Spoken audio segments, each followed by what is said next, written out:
तुम अब ज़ैनब से दूर रहोगे। आपको यकीनन कोई गलतफहमी हुई है। मुझे अच्छी तरह पता है, सब जानता हूँ मैंने अक्सर तुम्हें अपनी बेटी के घर के करीब आते जाते देखा है। तुम पैसा दिखाकर बहका रहे हो। मेरी ना तो कोई गलत नीयत है और ना ही कोई गलत इरादा है आपकी नवासी की। चले जाओ यहाँ से।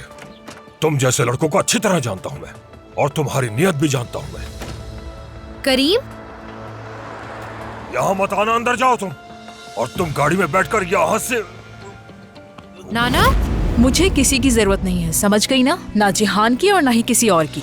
अगर जिहान से तुम्हें मसला है तो खुद जाकर उससे बात करो। यहाँ मुझसे खड़े होकर क्या कर? तुम्हें किसी की जरूरत नहीं है, ठीक है? तो फिर जिहान क्यों तुम्हारे घर का किराया देता है? क्या कहा? हाँ, मैं दोबारा कहती हूँ, मैंने बात गलत अंदाज में कही। मेरा मतलब है कि हम तुम्हारे घर का किराया अदा करते हैं। पिछले हफ्ते तुम्हारे अंकल का इंतकाल हो गया है।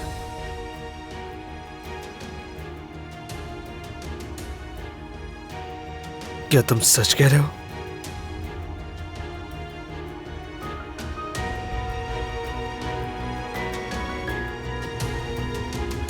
पता चला है कि उन्हें हार्ट अटैक हुआ था, रिपोर्ट्स के मुताबिक। आपको ये शुरू से मालूम था ना?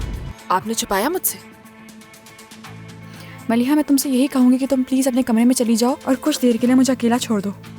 आपने मुझसे झूठ बोला। मैं जानना चाहती हूँ आपने मुझसे झूठ क्यों बोला? क्योंकि मुझे झूठ बोलना पड़ा, ठीक है ना? क्या मतलब कि आपको बोलना पड़ा? अपनी बेटी से झूठ बोलना पड़ा, ऐसी क्या मजबूरी थी? मलिहा बेटा प्लीज। क्या आप इसकी वजाहत देंगी मुझे?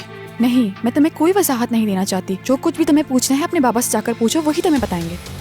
मैंने ज़ैनब के लिए अपनी पूरी कोशिश की है। तुम्हारे लिए मेरे इख्तियारात महदूद थे, लेकिन मैंने अपने लिए कुछ भी नहीं खरीदा। मैं कभी बाहर नहीं गई, अक्सर अपनी बेटी को भूखा सुलाया ताकि उसकी जिंदगी के लिए एक बेहतरीन सबब बना सकूं। क्या हो गया है? इन बातों का क्या ताल्लुक है? इसका बहुत ताल्लुक है। तुम मेरे पीछे जाकर रियल एस्टेट एजेंट से क्यों बात कर रहे हो? मेरे घर का किराया क्यों दे रहे हो? तुम्हें पता है मैं किस सूरत हाल में हूँ? ये क्यों किया?